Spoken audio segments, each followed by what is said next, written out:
Hi, everyone. Thank you for clicking on the most recent episode of Beer and Review. Before we get started, I just want to mention that this episode does have a few technical difficulties. Luke was losing reception there for a little bit, so we lost him for a little bit of the call. And he did come back, so we do get the full episode. You're going to get the full Beer and Review experience. It might just be a little out of order. It might not make sense when Luke's doing his stuff. And if it seems like he's not talking, it's because he's not in the call. But we got you a great episode. Novocaine was a really fun movie that we really enjoyed watching together in the theaters. So I'm really excited for you guys to sit back, relax, and enjoy this episode of A Beer and Review. 3, 2, 1, crack! Ladies and gentlemen, you know what that sound means. It's time for another episode of A Beer and Review. So pour it high and let it gleam. This is the podcast, Sip and Dream. Stay for the fun, we've got more to do. Oh yeah, it's A Beer and Review.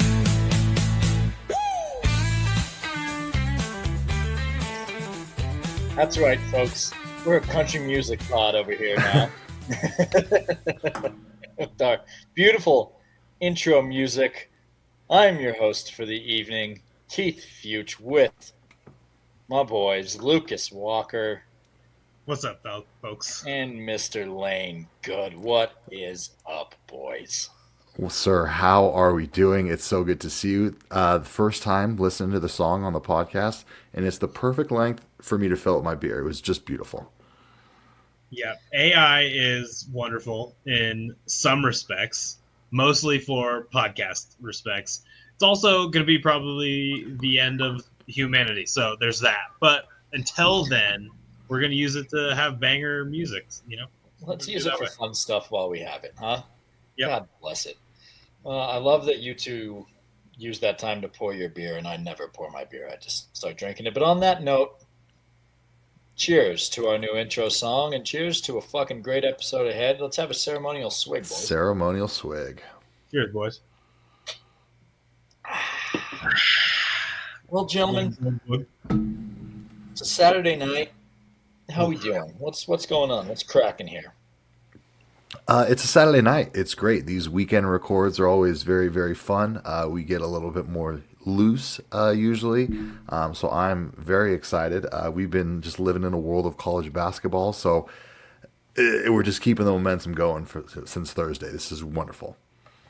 Yeah, it's good stuff. War damn Eagle. We're all riding the Auburn train. Things are good, man. It's a weekend record. The boys are asleep. The wife is asleep, dude. Let's get after it. God, I've been really looking forward to this one today. My wife has been sick, so I was solo with the boy today, which was fantastic. Nothing better than a little father-son day, We had a little swim class. We bought him some new toys, got some in and out. We fucking just had a fucking day, but I am ready to drink some beers with my boys and talk about this movie that we saw in theaters together this week, Novocaine. We're gonna get to that, but before we get to that, what else have you fellas been watching? I've got a really exciting one that I want to talk about, but I want to hear what you guys have been watching lately first. So I'll step in first, and I think that you're gonna probably share one because I think we've talked about it off screen. I've been getting back into my Sopranos rewatch. Other than that, I did watch last night about half of Jet Li's The Warlords. So I'll probably finish that after tonight, get down on some Warlords. And then last night we took the boys to the drive-in movie theater. And we saw the new Looney Tunes movie, which is terrible. Terrible, huh? That's disappointing. Good. It's not good. Good to know. I love a Looney Tune. Tomorrow. Yeah, but the problem with it, just to give like 10 seconds of review, is it's like it felt old.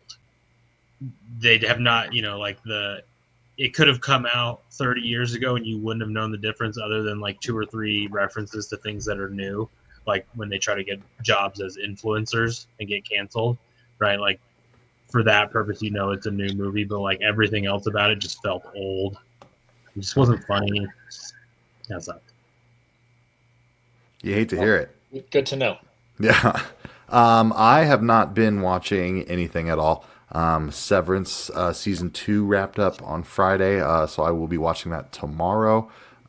Season's been kind of meh, so nothing exciting over here. Well, you spent all day yesterday watching fucking hoops. Yeah, for sure. Now, and it's been beautiful, but no movies. Yeah, we've been watching a lot of. We are in the thick of March, the first weekend of March Madness, so obviously watching that. But yes, Lucas, to your point, my exciting watching has been The Sopranos. I have never actually watched The Sopranos all the way through. Okay. I am almost through season 2, and I am thoroughly enjoying it. Although you have to remind yourself before you start an HBO show that it is a slow burn.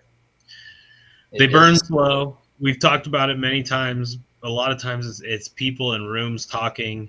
The Sopranos is no different for many parts of it.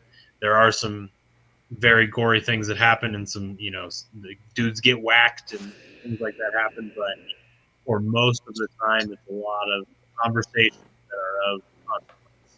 Yeah, you got to just let it burn, and it's very good though. Awesome. But especially like around episode 4 or 5 of season 2, the humor is really starting to hit. Like one of the episodes I just watched, spoiler alert, Christopher, Tony's nephew, gets shot, and he's in the hospital, and he calls in Tony and Polly, one of the henchmen, and he tells them that because he died, clinically was dead for a minute, and he tells them that he went to hell, and hell for them, for the Italian mafia guys, is they have to spend eternity in an Irish bar where every day is St. Patrick's Day. That does sound like hell for anybody who's even, you don't have to be Irish.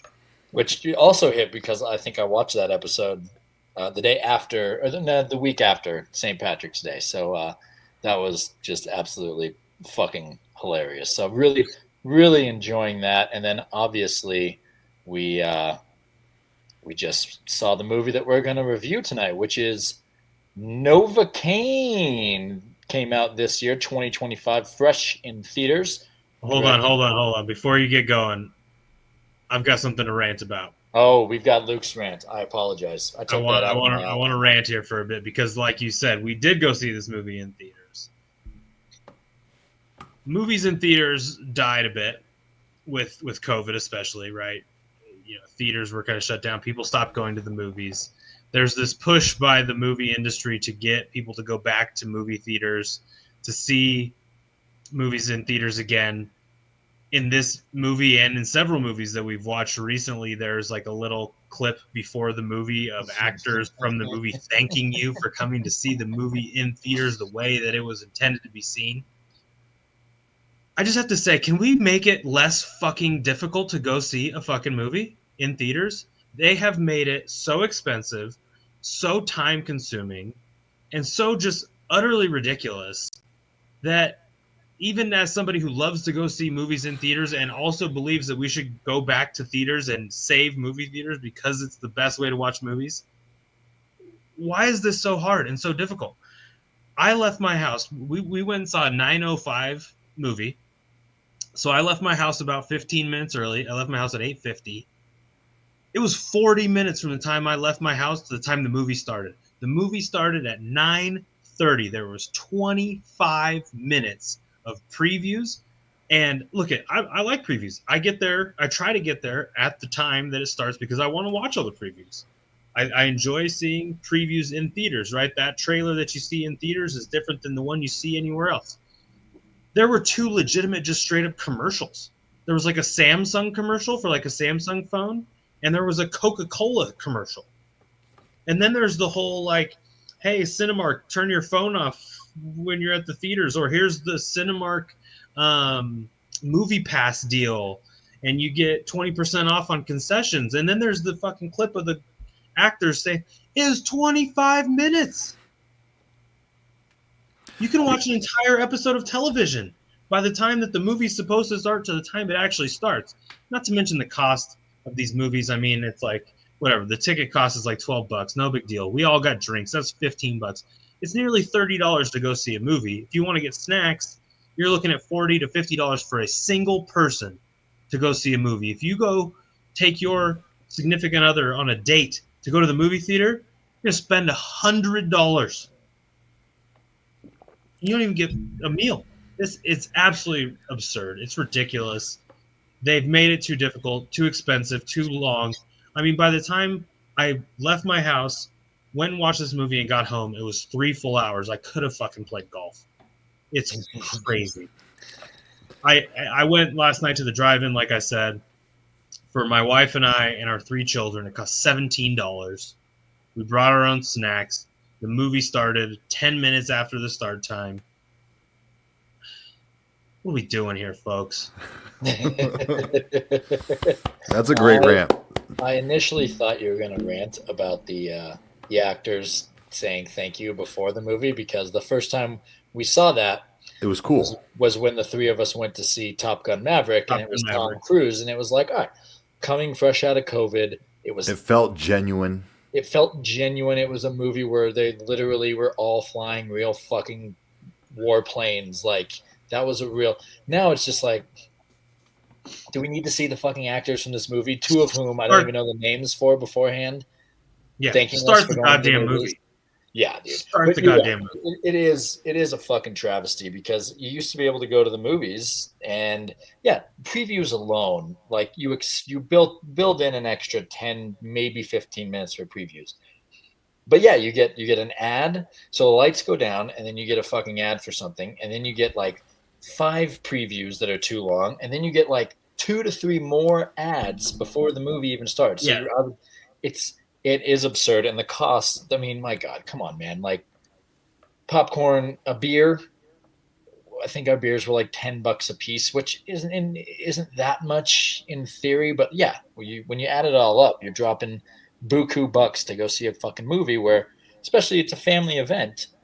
For the most part, that's what people go to see movies. Like, it should be much cheaper, and that's how movie theaters are dying, when you can just sit on your couch and watch for free. Well, minus the subscription cost you're paying. The cost of what it cost me to go see Novocaine is 2 months of Netflix. Exactly. So I love that rant. Rant over. Get us into this movie. I'm fucking happy that you let that out. We got beef. Let's talk to the fucking movie people. Listen to the podcast. Take our fucking advice. We'll bring back movies. All right. So we're watching Novocaine, 2025. Like I said, directed by Dan Burke and Robert Olson, starring Jack Quaid, son of Dennis Quaid, also a star of the show The Boys. I know at least Lane loves that show, or did like that show at one point. Luke, did you ever watch The Boys? No. Really good. Except I started the last season and got through like 2 episodes and haven't gone back. Also starring Amber Midthunder. Couldn't tell you another movie she's in. Never seen her before. And Jacob Batalon, who you may know as Spider-Man's best friend in the new Spider-Man movies with Tom Holland. He's the dude in the chair. What was that? He's the dude in the chair. He's the dude in the chair. Who in the Spider-Man movies has hair, but in real life, he has the... we're going to talk a lot about genetic disorders in this movie. He has the genetic disorder where you can't grow hair. So he's bald, and he's bald in this movie, and it works for him. He does great. There is a section here for nominated for Oscars. Obviously, this one we won't find out until later. But Lucas, you're our Oscar expert. Anything Oscar-worthy that you might expect us to catch later on in the season? No, I don't think so. This is your more classic kind of meat in the seats, blockbustery, downtime movie. I don't see anything Oscar, worthy in this movie. It was a fun movie, but I don't think it's going to get any Oscar love. And that's okay, because a lot of the Oscar movies that we've reviewed on this podcast suck ass. So the Academy has terrible taste. We are also drinking in this episode. Num Juice, hazy IPA from Fall River Brewing. We'll get into that in the beer corner, but an appropriate name, as Novocaine is a numbing drug. For those of you who may have had surgery or maybe a tooth, do they give you Novocaine for a root canal? That is a very common dental drug. Yeah, there Yeah, you go. for So dental Num. procedures. There's actually a movie of the same name, Novocaine, that I think was about a dentist in like 2001 or so. So yeah, very common dental numbing agent. I just thought this was a slam dunk as far as the connection to the movie. As our listeners know, we're trying to have beers that are relevant and connect to the movie in some way. So Num Juice, Novocaine, it couldn't really be any more clear. It's also a beer, as we'll find out in the beer corner, that's from a California brewing company. So just, I knocked this one out of the park. I will give myself my platitudes there. Well-earned platitudes. Are we still doing AI on this podcast? No, I will do an AI image that we'll use for the thumbnail of the episode, but we're not. I don't think we're going to do it as a exercise here on the pod. Good. Well, then let's get into the old plot synopsis. This is going to be real quick. You know I like my quick and dirty plot synopsises. So our boy Jack Quaid, who I can't remember the first name, but his last name is Kane, hence Novocaine, is an assistant bank manager at a local credit union in San Diego. And come to find out early on, a woman that he works with asks him to go to lunch, where he tells her that he has a genetic disorder where he cannot feel pain. Very interesting. Quite crazy. Gonna come into play a lot throughout the rest of this movie. They end up going on a date. The next day, the bank gets robbed. She gets taken hostage. And the whole movie is him just fucking trying to take ass and kick names. That a boy. Take ass, kick names, and he can't feel pain. So every time he gets his shit beat out of him, he doesn't feel it. Turns out to be a great movie. That's my plot synopsis. Anything else you like to add, boys? I just think that you say that we're having an action movie where the star doesn't feel pain, and that should put meats in the seats. Like, that is enough to make a fun movie for an hour and a half. Yeah, that's what it was. It was him chasing some folks down after a bank robbery, and I can't wait to talk about it, man. Yeah, we don't need to. We'll get into each scene, I think, a little bit more, but yeah, that's it. Well, let's start with the first scene because Lane loves first scenes. So, Mr. Good, since this is the tough part about reviewing a movie that we saw in theaters, is it's not as fresh in my mind. So, Lane, break down the first scene for us. Well, let me take you down a path, down a journey. It starts with REM's "Everybody Hurts," which is just an unbelievably great song. So I give them an A+ for choosing the song. And then we open up on his apartment, and his apartment is all, there to protect him. Things like tennis balls on the corners and, pillows covering up sharp shit. So he's not going to hurt himself. And you're like, what the hell? This doesn't make any sense. And it's because, if he keeps running into shit, he'll just be bruised and beat his own ass and he won't know it. So it's a good introduction to the character. I think the song choice was really, really excellent. There was nothing that really popped. I like my opening movies, like when we watched The French Connection. It ends with some dude getting shot, and it's like, okay, now we're in the movie. There was nothing like that here, so I would say that this is a good opening, 7 out of 10.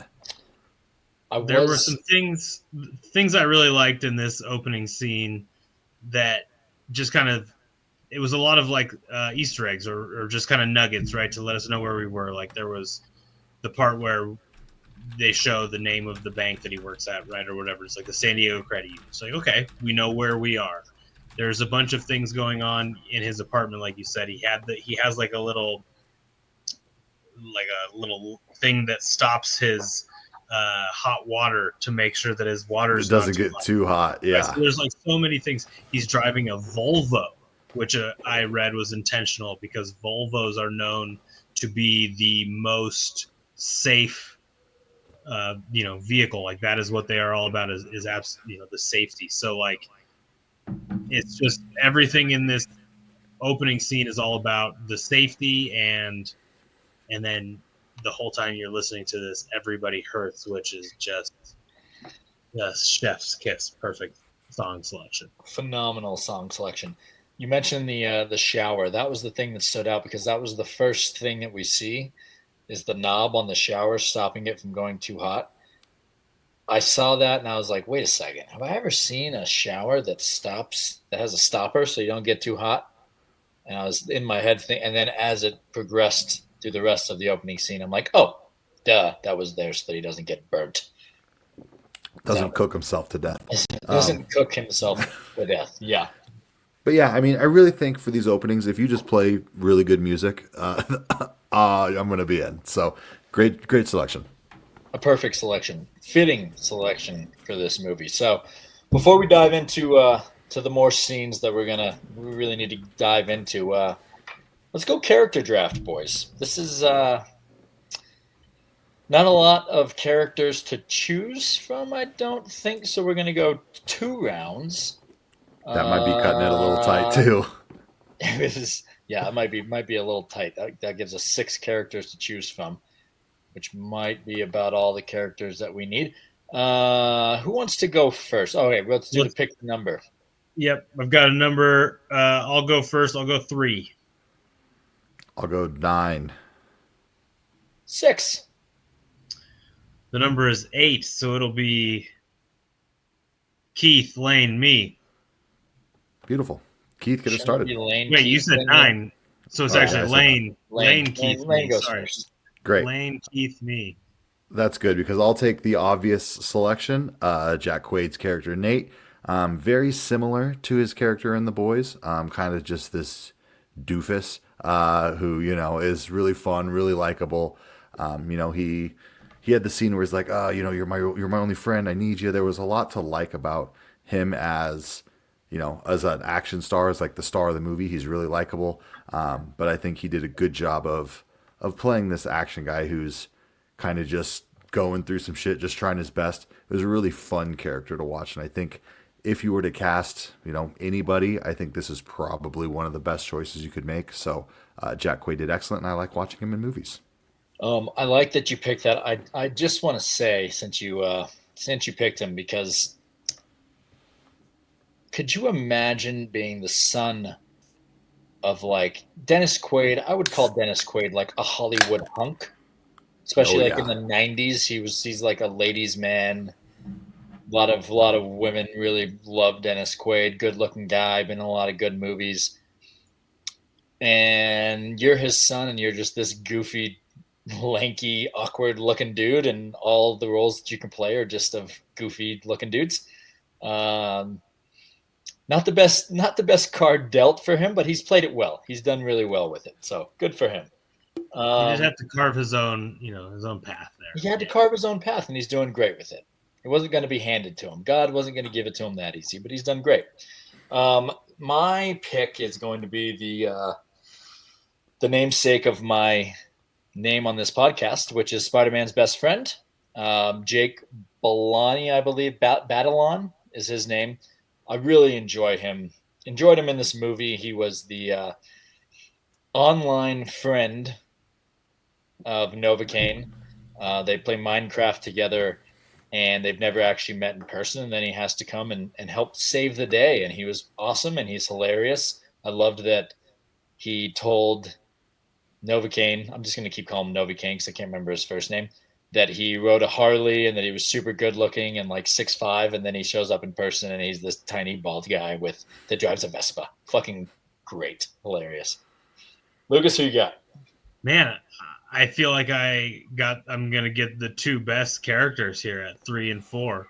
To me, the very clear best character in this was Simon, played by Ray Nicholson, the leader of the robbery trio, the one whose mask fell down, his Santa beard fell down. We find out is the brother of Sherry, and he is just, to me, one of the my favorite types of character, especially in a movie like this, where he adds both the comedic relief as well as the like psychopath kind of character, right? He's both the like main antagonist, but you also kind of like him because he's super funny.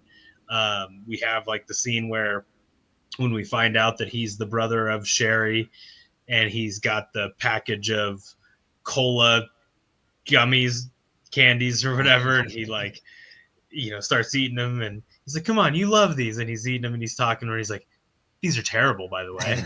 Like everything he says, he's so high energy, and he's like very optimistic and happy, but at the same time a complete loose cannon and a complete psychopath.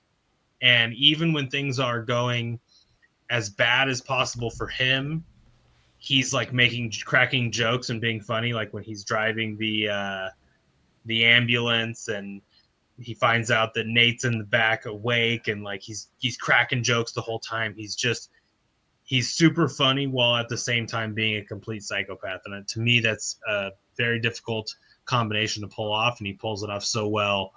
And he was by far my favorite character in the movie. My second pick is going to be Coltrane, the detective, or the other cop, played by Matt Walsh. He's kind of this like very just low energy kind of cop who seems like it's very much an inconvenience for him to be working, right? Like his job is an inconvenience to him, and he's very brought down by the fact that he has to work.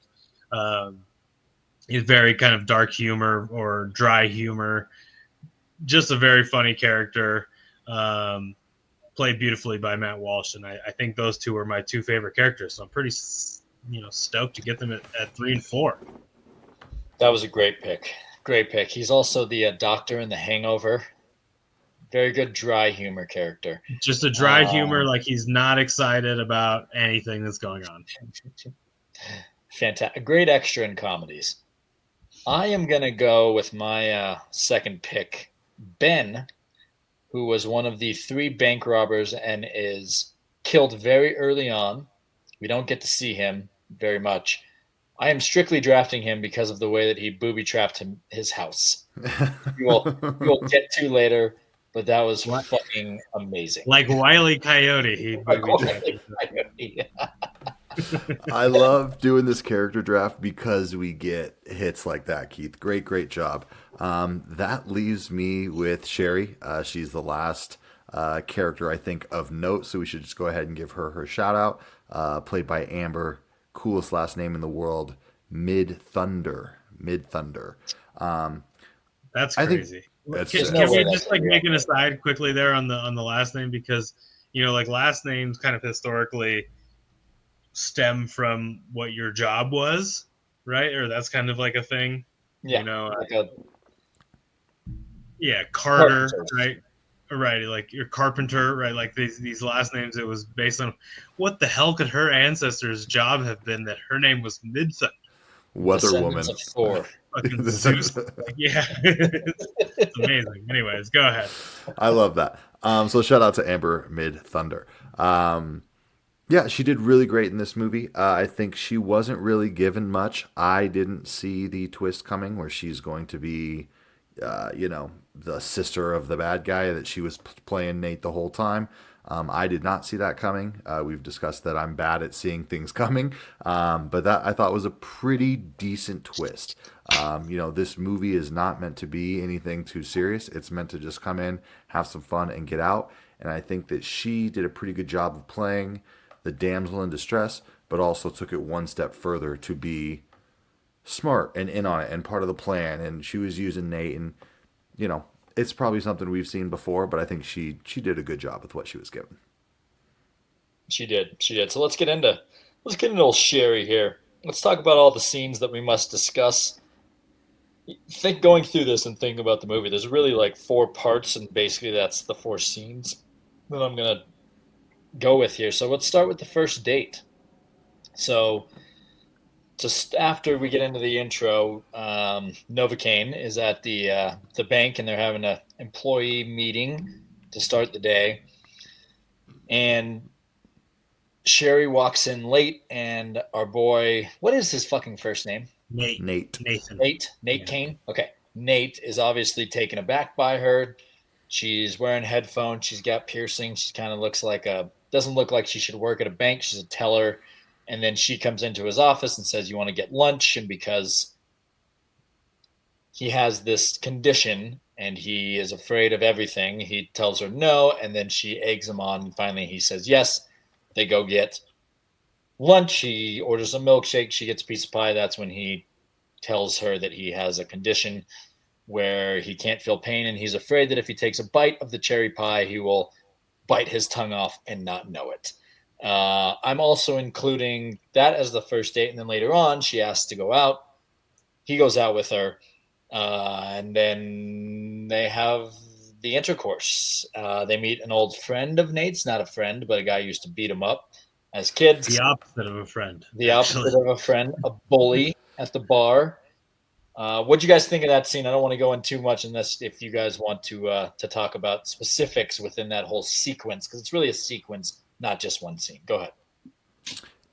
Yeah, I just think that it was a really interesting way to, introduce this character, because when you think of someone who can't feel pain, you think of all the badass things that come with that, but you don't think about the shitty parts of it where you could literally, like you said, bite off your own tongue. For him to, I don't eat food, I can't eat food, I have to drink milkshakes. I really like that, she's like, what the fuck, who orders a milkshake? So she orders this pie. I think it really did a good job of kicking off this relationship, and you buy into why Nate goes on this crazy spree at the end, or throughout the movie. And it's because that first date, I think, really did a good job of making these two, good partners, even though obviously one of them was doing it on purpose. Yeah, so, I will interject right now while we're drinking our Numb juice. I would like both of you to make sure that you don't bite into your own tongues and bleed to death while on this podcast. That would be super unfortunate. If you do, I mean, that actually probably makes for better SEO for the episode. So I'm surely be one of our most listened to episodes if one of us bites through our tongue and dies. One of the other great parts of this kind of sequence of scenes, like you mentioned, is the part where Nathan goes to the bathroom because his watch has alerted him that he needs to pee every 3 hours or else his bladder will explode, which is fucking hilarious. Great. So he goes to pee, he comes back, and his bully is talking to Sherry, and she's laughing and just like seems to be super into this guy. And he's super dejected, obviously. She suggests that they take a shot to let bygones be bygones, and has obviously set up the shot to be some like super hot pepper sauce or whatever, which obviously Nathan is not going to be affected by because he can't feel pain, whereas the other dude's night is basically fucking torpedoed. It's just the part where you realize that Sherry is an awesome person. She's just very clever, very smart, and just seems very cool. And then we have the scene where they go back to Nathan's house, and there's like a very genuine and like pretty electric sexual chemistry between the two. It was just like a scene that I was surprisingly like, I was like, oh man, this is steamy. Yeah, I'm sitting next to two other dudes. I got the middle seat. I was loving life, dude. This was great. I almost reached over and just grabbed your hand just to see what was going on. I don't know, man. It was steamy. It was fun. And I just was not expecting that in this type of a movie. And so the sexual chemistry they built between the two was pretty legit. And so that, kind of feeds into the rest of the movie of like why he would be feeling the way he feels about her the next morning. So I just thought it was really good.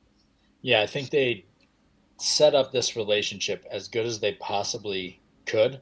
So when I read a little like synopsis of the movie, not even a synopsis, like a one sentence thing, it said this guy who can't feel pain goes and tries to hunt down his girlfriend, is what they used.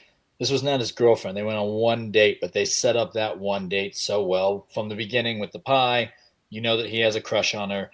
And then the whole night from her doing the prank on the fucking guy with the hot sauce, just amazing.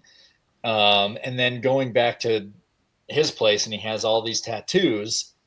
And she asks who did them, and he says, I have done all these tattoos. It's the story of my life, but it's not finished yet. And then obviously, she takes her shirt off and she has scars on her stomach. And they really did a good job of building a fucking incredible connection between these two. And then he wakes up the next morning and she's not there. And you think, oh God, this woman's already ran off on him, but she leaves the little note for him with the drawing of the cherry pie and heart cherry. And there's a real connection here. And it's obviously like the first girl that he has ever even like taken a step with to begin with, probably because he's so afraid of everything. And so he is already in love, and they did an excellent job of setting that up. And you can tell she likes him too. There's a real mutual enjoyment for each other. And as someone who will never be on a first date again in my life, I love seeing a good first date. A good first date. Can't beat it. Call me a romantic, but I love a good first date. It just brings you back to when you make a real connection with someone. And they did a really good job of setting that up. Also, as someone with a 3-year-old who is learning how to properly chew his food, my son bites his fucking lip or cheek or tongue just ungodly amount of times.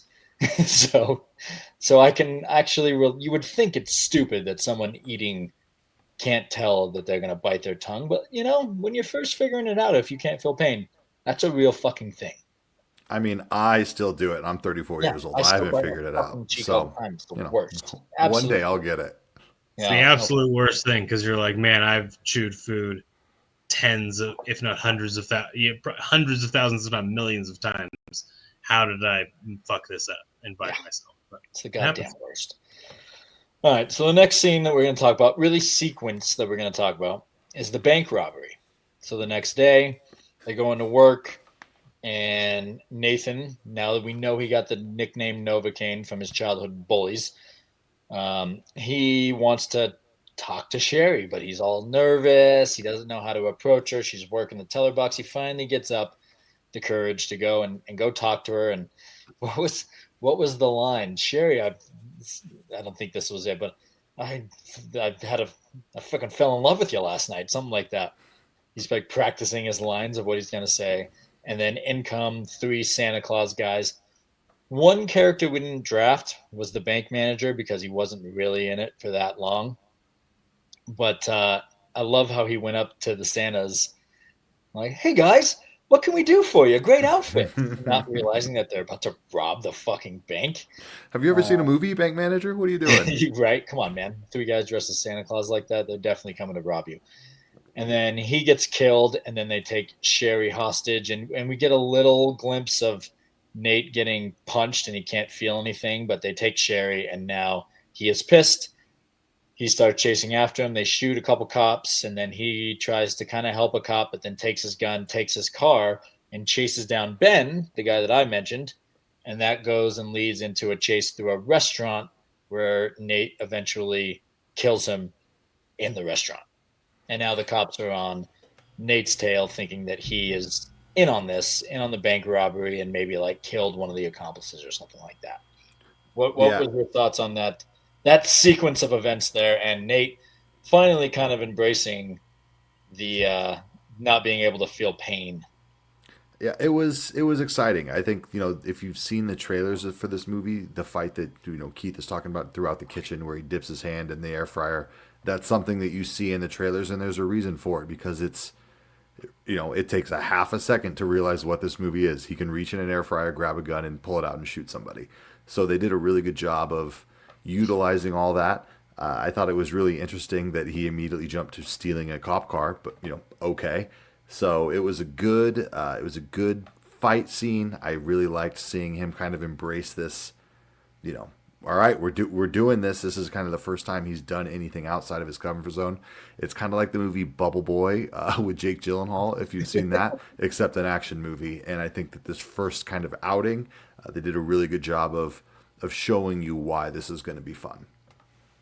Yeah, so what this scene kind of told me was like,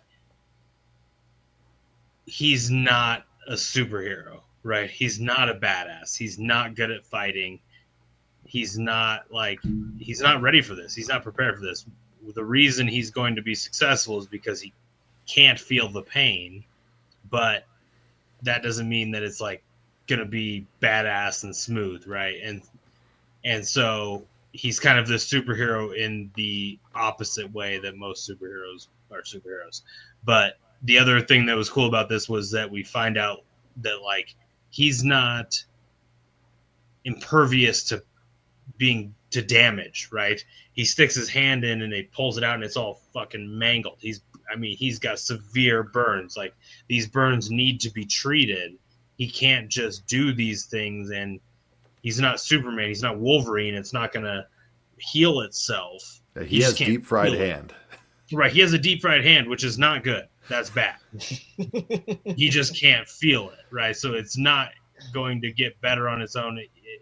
He can't take these beatings, an unlimited amount, right? And it's like, we also see like he gets hit, and like if he gets hit in the head, like it sort of knocks him a little silly, right? It's not like he doesn't. He's still facing the repercussions of getting right. He gets the repercussions. He just overhead. doesn't physically feel the pain, right? So there's like a very, minor distinction there, but it's important. Well, it is a good way that they did it, because you think, like when I first, heard the disease that he was talking about, and you think about it, you're like, oh shit, well I can do anything that I fucking want. But in actuality, he gives the example of when they found out that he had this, he stepped on a nail as a kid and didn't feel it at all. And his parents realized that his shoe was filled with blood, and they're like, holy fuck, like, you could literally do something that will kill you and not realize it. So you do have to be extra fucking careful. So after that, this was not a scene that I wrote down, but I feel like we can briefly talk about it when he goes to the tattoo parlor. He takes a picture of a tattoo on Ben, and then asks Spider-Man's best friend to find the tattoo parlor who did it. The tattoo parlor, the tattoo artist is a gigantic, jacked Nazi. And he says, yeah, my friend Ben recommended me to you. Can you tell me, what does Ben's last name rhyme with? Yeah, and that's a little lighthearted. This movie, I didn't know really what to expect. Kind of another action movie that went under the radar was Nobody. And I was kind of like, okay, this guy can't feel pain. Maybe this is kind of in that same ballpark. And I think this is, we see very quickly that these are going to be two very, very different movies. And this is one of those scenes where it shows why it's fun to be, goofy. It's going to play both fields, Lucas, any more on the tattoo parlor, or should we get to the next scene that I really, really, really want to talk about? Yeah, let's get to the next one, because the next one I think is the big one. The big one, the booby-trapped house. So he finally, after he fights the tattoo artist and figures out Ben's last name, which is what, Woods? Something very, very common. He finds his house. He goes to Ben's house, and in this portion, the robbers, Andre, and I can't remember the main guy's name. Luke, who you picked in the draft. Of course, my memory's already blanking. Simon is the main guy, and then we have Andre and Ben, who are the brothers. So Andre and Simon. Andre's worried because Ben is Andre's brother. Andre's worried about Ben. He hasn't shown up yet. He goes, I'm going to go to his house. And Simon says, it's fucking booby-trapped up the fucking wazoo. Like, why are you going there? Just stay here. But Andre decides to go, and then Nate is already there. And he walks into the house, steps on something, and what is that fucking thing called with the spike? Yeah, it's like a mace ball, basically. Yeah, and it hits him in the back. Spiked ball, yeah. A spiked ball just catches him in the back, and he's like, wait a second, I can't move. What's stuck to my back? I'm pretty sure I was cackling as he's trying to reach back to grab the chain to pull the ball out of his back. It And was then eventually really, really he steps good. on another thing and catches a crossbow through the leg. There were multiple booby traps. The Wile E. Coyote house, as it was called, and then he gets hung up upside down, and then Andre comes in and is going to kill him, ties him up, and Ben's just or Nate is trying to get him to fucking torture him because he's like, the more time you waste, the more time I have to fucking figure out how to get out of here. And he starts pulling off his fingernails. Ah, Oh, just that one was pretending so to get bad. Oh, pain. I hated that. And eventually, Spider-Man's best friend comes in and saves him. There's so much more I could talk about that scene, but boys, what was your favorite part of that fucking immaculate scene? Yeah, I think it was the torture scene where he sits him down and is like, okay, now we're gonna do the torturing part. And like you said, it's just such a great way to have some fun in this movie. This is, like we said, it's not very serious. And you'd have never seen a torture scene where some guy is faking the pain, and I thought they just did a really, really good job with it. That's the scene that's going to stick with me through this movie, and I'm really glad I got to see it. The booby trapped house was really, really good as well. You know, it's hard to fuck up a booby trapped house. I agree that there's lots of laughs to be had in a lot of this movie, and this scene was the pinnacle. Yeah, this whole scene, I don't know how long it lasts. It's like whatever, 10 minutes, 15 minutes. I think all of us were just like laughing hysterically the entire time because everything that happens is funny. He gets shot through the leg. He's trying to pull it out and he can't. He's like, fuck it. And he's just like limping through with this crossbow arrow through his leg. The whole thing is just, it's just like if this was happening to anybody else, it would suck. But it's happening to him, and therefore it's hilarious. The torture scene is hilarious. Faking pain, like trying to convince somebody that you're in pain when you don't know what pain is a just hilarious concept.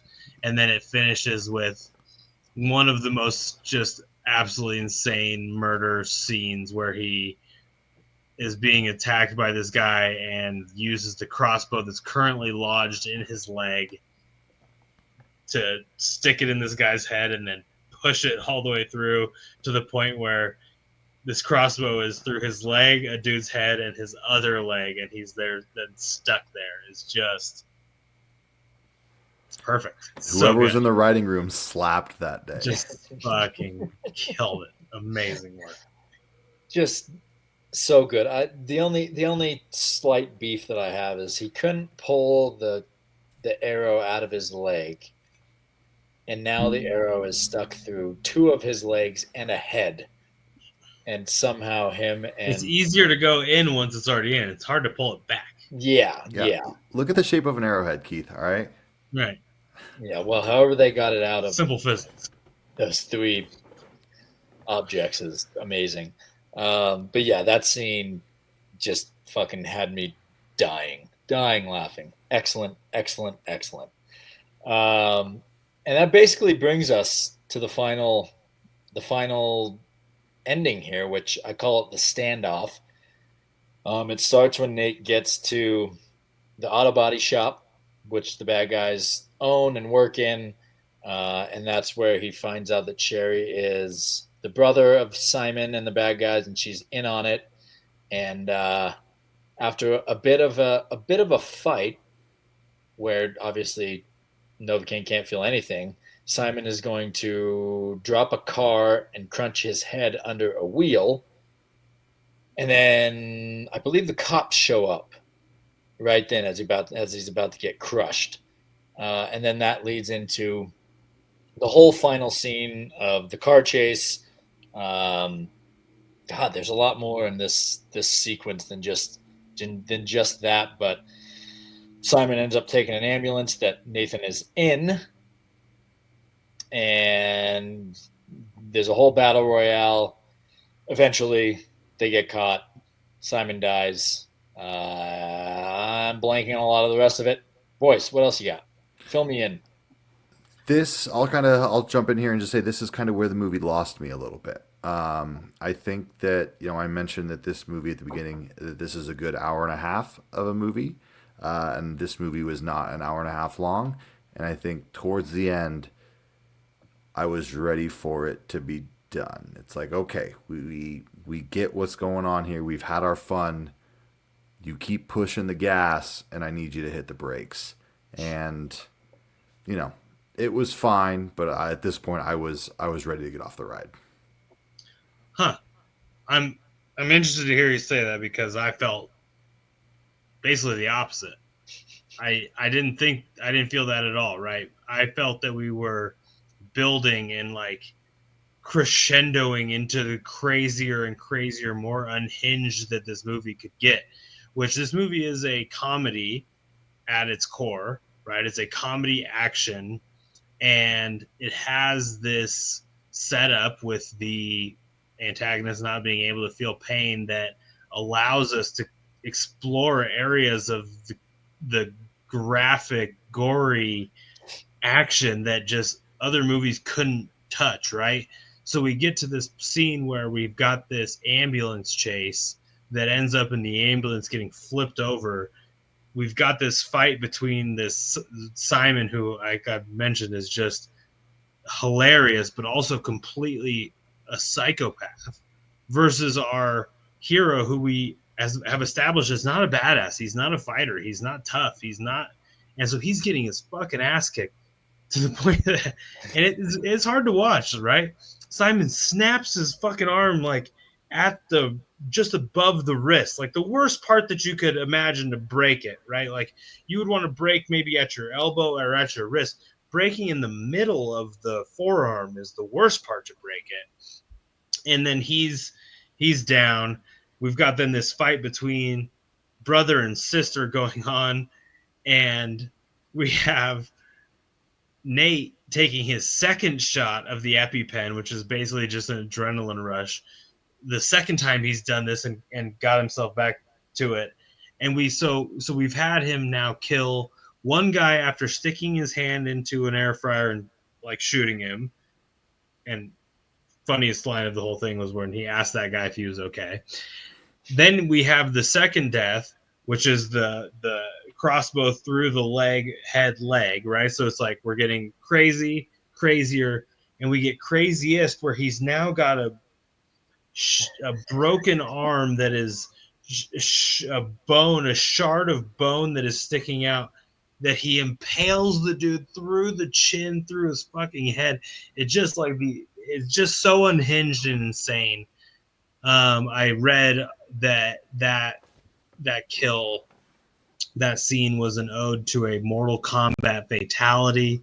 I mean, we're just going to completely unhinged, so gory and gruesome and disgustingly ridiculous. But I think that's what this movie was doing, right? It was crescendoing into this, just how ridiculous and insane can we make this? And they made it the most ridiculous and insane that I can think of. I think the only killing that I could think of that mirrored this in a movie that I've seen recently was in Monkey Man, when he used the knife in his mouth to stab through the guy's neck, right? Like that's the kind of level we're on of how gory, just gratuitous goriness, which, when done right is just spectacular. And I think they did it right here. Yeah, I did think it was pretty hilarious that Simon breaks his arm thinking that like, this is going to be the end of this guy. He can't do anything. And then he ends up getting stabbed with the bone coming out of his fucking arm. Like I did get a little, not really, I don't get queasy, but like just get that ick, the bone sticking out there. Yeah, it was quite the way to die. Quite the way to die, indeed. There is one other cop character in here who kind of waste of time. Ends up not necessarily a waste of time, but she lets Sherry drive the cop car to get the ambulance, and after she had been shot. We don't really need to get into that character too much, but but yeah, and then we end with we end first with Nate in the hospital bed, covered completely like head to toe in bandages and a hand graft that Spider-Man's friend just thinks is absolutely fucking gross. And then we end up with Sherry. She's in jail, and Nathan is visiting her in prison. I did like that interaction because the guard keeps telling them this is not a conjugal visit as they kiss and time's up, and now we have a love story in the making. She's in jail for a little bit because she was a Bank robber. helper to this crime, but they're gonna get together, and we have a love story on our hands. So, any other thoughts there before we get into the final topics? Just that I think this. I think the movie was too long. I think that there was too much focus on the mincy cop. I didn't care about most of that. And like I said, I think they kept hitting gas, and I was ready for break. But there's things that are going to stick with you. We had fun. It was a fun movie. Mileage may vary. All right, so my final topic, and this is based off of the outline that was sent to me, the legacy of this movie. So I don't think this movie is going to have a legacy, but if you were to put it into a class of movie, and Lane, you brought up Nobody earlier, I would put it into that kind of same category of a goofy action movie of the nobody, the guy, the average guy who ends up kicking ass and saving the day. Do you think that it stands with a movie like Nobody, which we rated very, very highly on this podcast? I don't know if I would put Rush Hour into that, but it's kind of these goofy action movies. What do you think of this in relation to some of those other goofy action movies like this? Um, Personally, I think this is a little bit lower. I really, really enjoyed Nobody. I think we all did. Nobody's getting a sequel. I don't see this getting a sequel. I think that this is kind of a one and done. I think we did have fun. It's good to see these type of movies in 2025 that you would see, kind of in the 90s. It would find its fans and it would be a success. But I don't think that that's necessarily what's going to happen in 2025. I think this is going to come and go. And I'm glad that we supported it in the theater because I think that we need to have more movies like this. But for me, unfortunately, it wasn't the home run grand slam that Nobody was. I don't see this getting a sequel or being much more than a fun hour and a half that, again, Luke said took 3 hours after commercials and, everything else. So I think we're gonna agree and disagree all in the same notion here because Nobody was spectacular. Obviously, I think there needs to be more movies like this, more just goofy, fun action movies where kind of the goofy guy comes out of nowhere, and they did a really good job of making this a hilarious, fun movie. Like it obviously did not take itself seriously. It was super fun. It was a nerdy guy who can't feel pain saving a fucking girl that he's met, really only interacted with one time. And That was funny. I thoroughly, thoroughly enjoyed it. And I think in the world of movies now where you're getting remakes and sequels and superhero movies and just all the crap just replayed, I really thought this was original and funny, and I think we need more movies like this. And I wish that going to the theater wasn't such a pain in the ass so that we could get more movies like this. And granted, I don't know if I mentioned this in the podcast, but I did watch the movie The Hitman. I think you did slightly with Glenn Yeah, Powell. yeah, with Glenn Powell. It's not quite the same, but in a similar vein, a goofy guy who kind of becomes a badass and a hero. I think we need more movies like this. Maybe they go straight to streaming, but it is a fun, easy watch. Do you think this movie is going to get a sequel? It might. Sure. It might.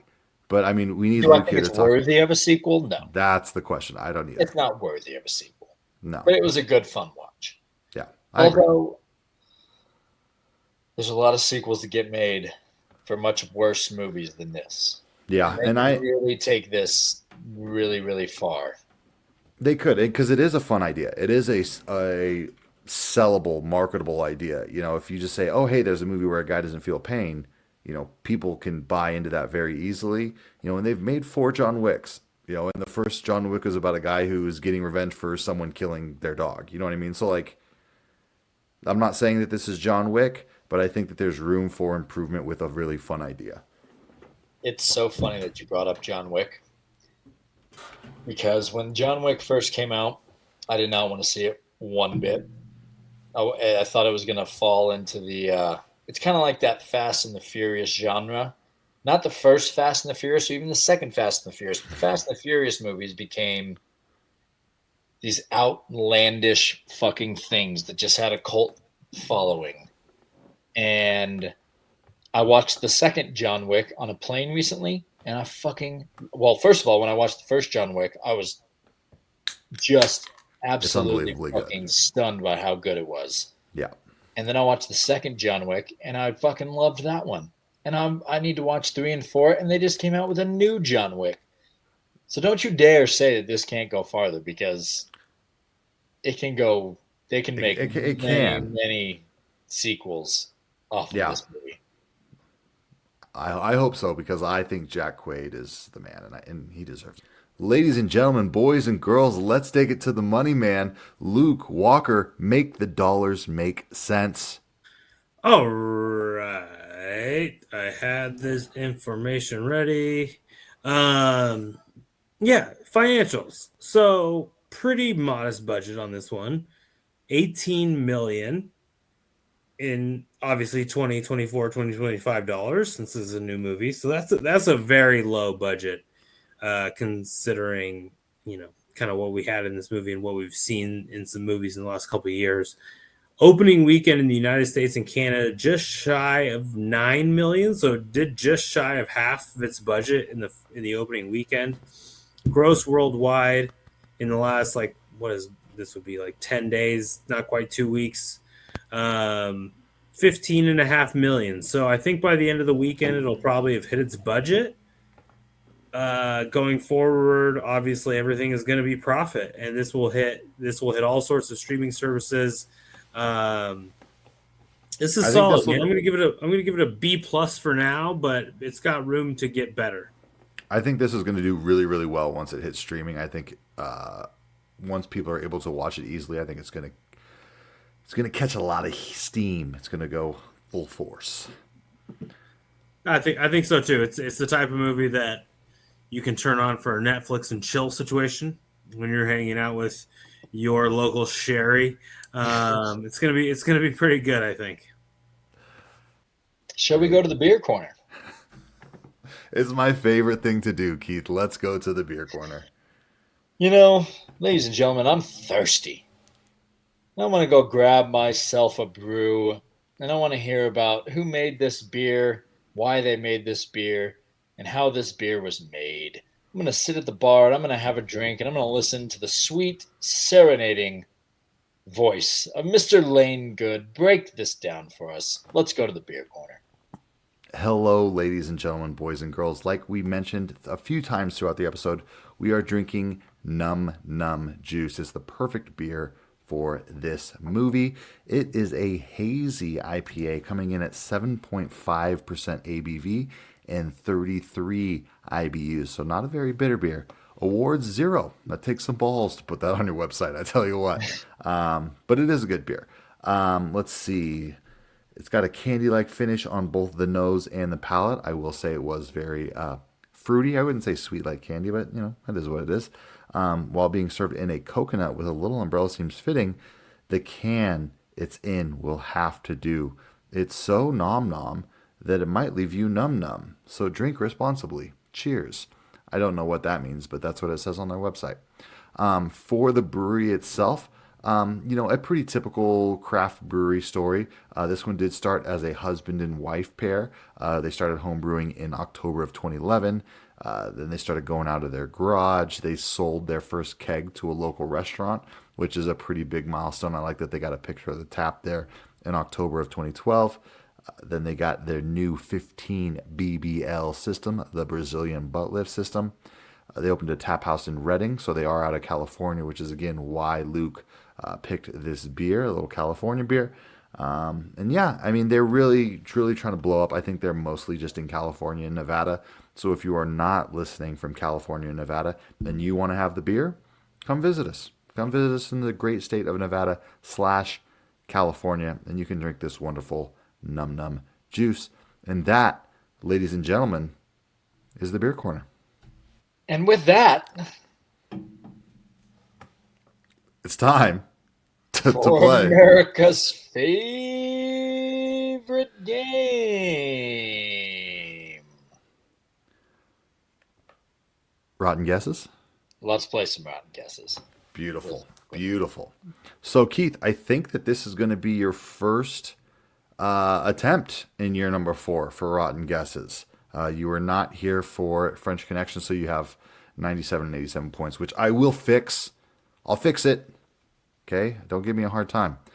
So, I nailed don't you? That's no. That's Remember, exactly this is what I was golf. going to guess. Yeah. So, ladies and gentlemen, boys and girls, remember, we're trying to get low scores here. Low scores. We're trying to get closest to the Rotten Tomatoes. I guess I'll go first since you're the host. That's the That's the protocol. That's the protocol. I think that this movie is going to review well. I think that there were things to like. Like we said, I think it's a fun premise. I had some beefs. I had some disgruntlement, but I don't think that. always. Yeah, I am learning from this podcast that I'm a hater, but I think most people are not. I think we're going to be in the 80s. I think we're going to be in the low 80s. So I will go 81 for both critic and audience. I think this is one that's going to be very, very close. So I will go 81 critic, 81 audience. Interesting. Very interesting because so I feel like this is one of those movies that's not going to do as well. One of the rare movies that we review on this podcast that I don't think the critics are going to like as much as the audience. I could see that. I'm going to guess the critics are closer to a 65, and I'm going to guess that the audience is closer to an 85. 85. All right, 65, 85. I could see it. Do you want to pull it up? I have it up right now. I know you do. Keith has always got it up. Keith, what is the critic and audience score for Novocaine? So, Mr. Good, you're going to win the critics. Well, for the moment, you're going to win the critics with an 83% on the old tomato meter. So the critics did enjoy this movie. The audience, we were both in the ballpark, but I'm going to win the audience, assuming Luke doesn't guess better. Audience was an 86. 86. That is very, very high, I would say. That's impressive. That is impressive. A great movie, by all accounts, from the critics and the audience. Wonderful. Are you ready to play Rotten Guesses? Because we already played. Okay. And do you guys know the answer? Yes, we do. Yes, we do. All right. So that's fine. Doesn't matter because I'm just fucking, I got ice in my veins. I think that this movie will be a rare movie that we review on this podcast where the audience likes the movie more. I think the popcorn meter is going to be higher than the tomato meter. I think the tomato meter, we may have some stuffy critics and some, that kind of thing. So let's go tomato meter 81, popcorn meter 86. Wow. All right. Dude, we were both me and you were both 80-80. That is wild. So yeah, Lane also guessed 81. Okay. Lane guessed, what was you? Lane guessed 81 for audience. 81 for both. I went way lower on the critics. What did I say on the critics, Lane? 65. 65, but I said 85 for audience. The actual Rotten Tomatoes score, 83 for the critics. So you and Lane will tie there. And you son of a bitch. Did I snipe it? 86? Sniped it at 86. Nailed the audience at 86. Well done. Well done. You took my win from me. I'm a You man rat of the bastard. people. You looked it up when you went offline there, didn't you? You fucking bastard. Yeah, that's exactly what I was doing.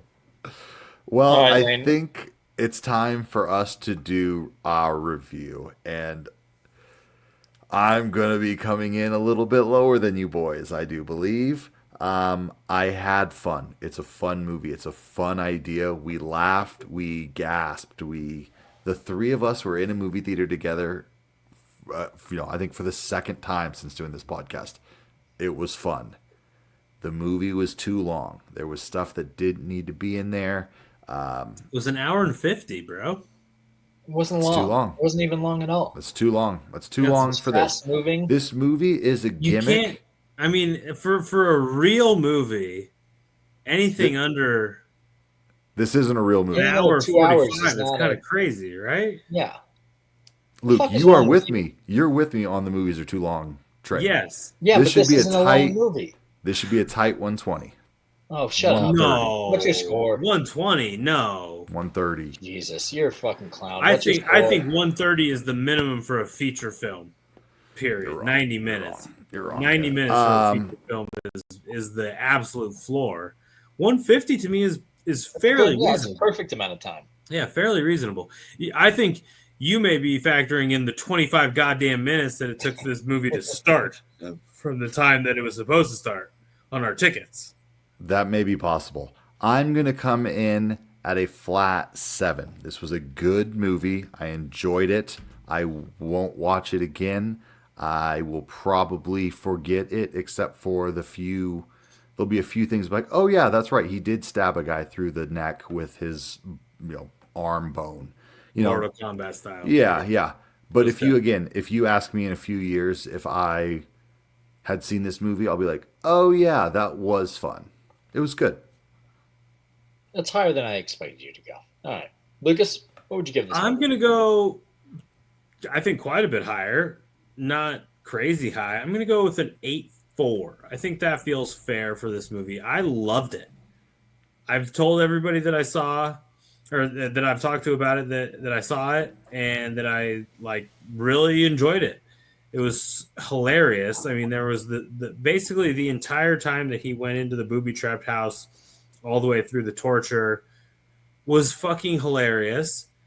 I was laughing throughout. I was entertained throughout. I had not 1 second of boredom throughout the movie. I think people should go see this. I think people should go see it in theaters. It's a fun movie theater movie.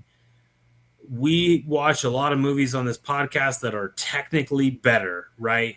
The cinematography, the set, the costumes, the makeup, the all of these things that you can do that are technically better, that would get you like Academy nominations and all these things. This movie has none of that, but this movie is far more entertaining than most of these movies. Not to shit on Nosferatu, but that movie was one of the most beautiful cinematography, the costumes, the set design, the technical aspects of Nosferatu were near flawless. It was unbelievable.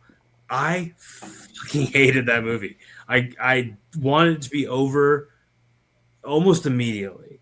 This movie, I never felt that way, right? So I think the entertainment value has value like that. You have to count that into your rating. I thought this was super fun.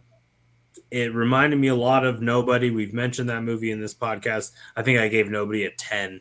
I was 3 or 4 beers deep when I did that. Loved that movie.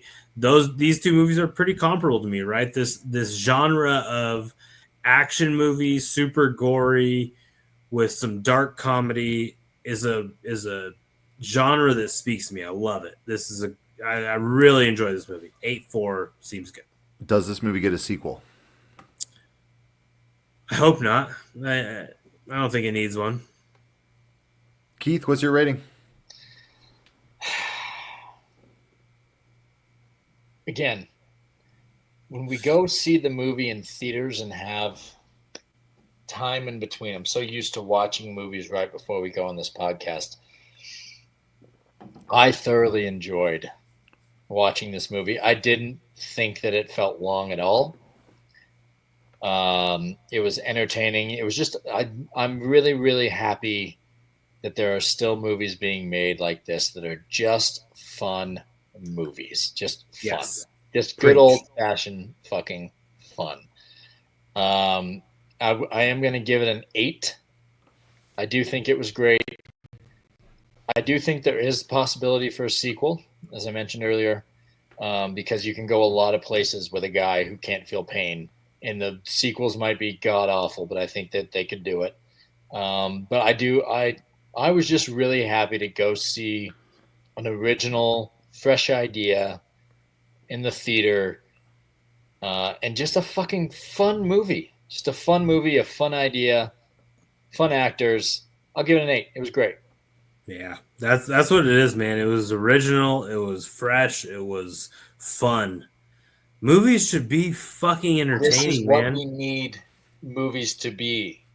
If Rant- you want to bring back movies, this is the way to fucking do it. Rant Shit 2.0. like this. Here we go. I watched every fucking movie that was nominated for an Academy And Award. they're fucking None of not them as were as fun. this. No. Almost none of them were fun. I didn't hardly enjoy watching any of them. You know, Dune 2 excluded, right? Because Dune 2 is that type of movie that was fun. It was nominated, didn't win for any of the like main categories, won for some more like of the specialty categories. But just the movies weren't fun, dude. They had to be about something. They had to like have a message. They had to like represent some sort of niche culture, which is important. I get that. Like those things should be represented. But dude, movies should be entertaining. And even It's even called Dune entertainment. 2, Dune 2 Entertainment. wasn't. I wouldn't even call Dune 2 fun. Like Dune 2 was awesome. No, it's I wouldn't call it a fun right. movie. But it was a grew movie. It wasn't like about something. It was Yeah. it was enjoyable because it was good. Like we grew movies up should be good because they're good. 3 90s kids. We grew up with just fun movies. Like We just did the French Connection. That movie wasn't about anything other than it was about police work. It was about cops. It was about right like and that won Best Picture. A movie like that would never win Best Picture today because it doesn't represent some sort of deeper meaning, some sort of deeper culture, some sort of deeper like, dude, Yeah. make movies, make movies fun fun again, man. I'm gonna make us all some really ill-fitting hats. You can make them a bright color This too. far That off would be our sick. head, and they just say Make movies make fun movies fun again. Make movies fucking fun again. And this was a fun movie. I That's want to give fun. it a higher score now, but I'm going to stick with my 8. Make movies fun again. This is a fun movie. Just love it. Love a good fun movie, and we need to fucking bring that back. All I right. loved it, man. I God really bless enjoyed it. it. God Great bless rant, it. boys. Let's go to let's fucking rate our beers, Lane. Yeah, I thought it was really good. I thought it was a good beer. Again, not a big hazy guy. It was fine. It was fine for a hazy. I would drink it again. 8 is great. We had 2 of them. I wish I had another one. It was good beer. 8. Well, sir, these were very expensive. They're like $4 a pop.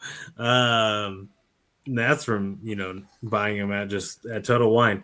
The hazy is not my thing, as I've kind of known for a little while now, and I'm getting to know more and more.